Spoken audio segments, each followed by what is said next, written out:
Indian students are pushed into an educational gauntlet from the moment they can read. The unwritten rule is simple: study relentlessly, beat the impossible odds in these overcrowded rooms, and you're guaranteed a stable life.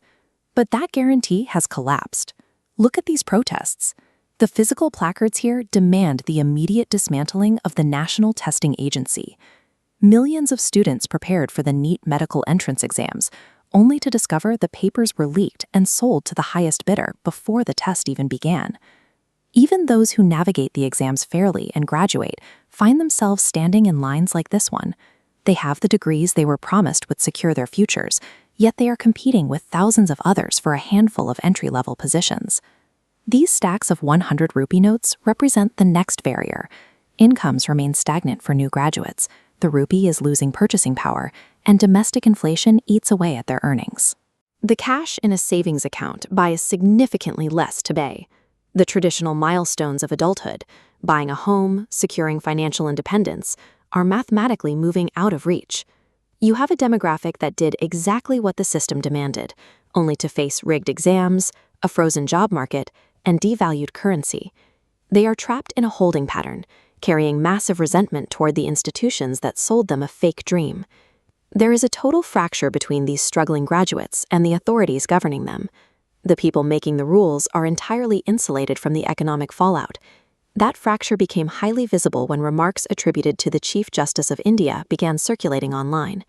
The highest judicial office in the country appeared to dismiss the legitimate anxieties of the youth as trivial complaints.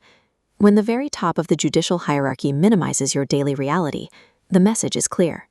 Millions of young Indians felt they were being looked down upon, treated as annoying, disposable pests rather than citizens in crisis.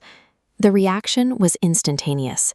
Instead of drafting petitions or begging for institutional sympathy, Gen Z stopped taking the system seriously. They decided to mock the hierarchy that was mocking them. If the establishment views them as a swarm of pests, they will lean entirely into that label. They adopted the identity of the cockroach to signal their absolute, unflinching contempt for the traditional power structures. Journalist Abhijit Dipke channeled this collective outrage into a satirical political movement, the Cockroach Janta Party. What started as a sarcastic joke instantly caught fire. Irony is native to Gen Z. By framing their legitimate economic grief through hyper-absurd memes, they completely bypass the stale language of traditional cable news channels and political press conferences. This chart illustrates the terrifying speed of their mobilization. Look at this 5-day window. Within that tiny time frame, the CJP amassed 12 million followers on Instagram.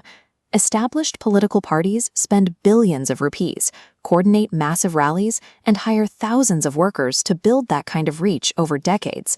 This movement achieved it in under a week with a budget of absolutely zero. The momentum didn't rely on a central headquarters. It was fed by millions of teenagers mass-producing highly aggressive, overstimulated meme edits and systematically taking over the comment sections of rival political accounts.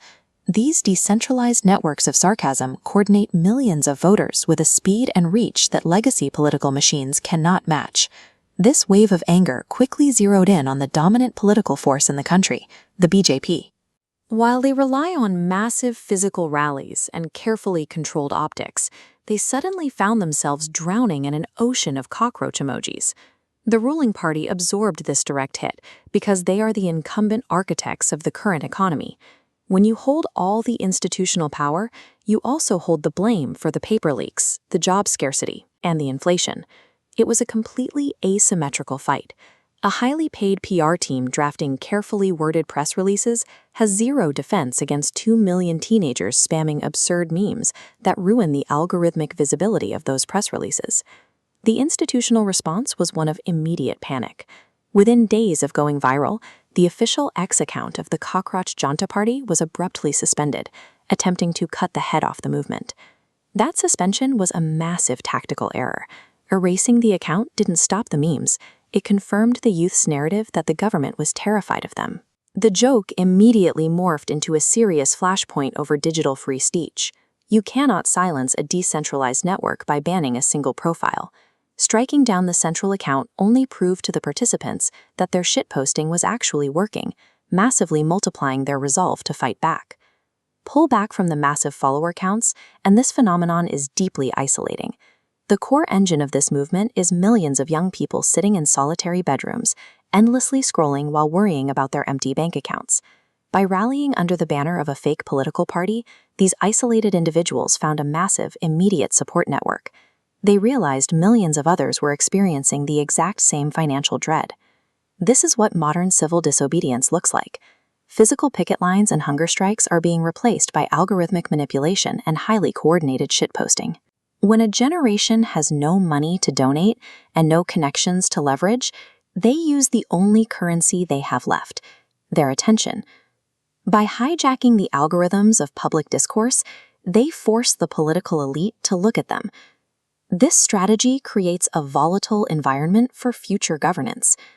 When the most effective way to be heard is through aggressive digital swarming, political discourse abandons nuanced policy debates in favor of pure algorithmic outrage.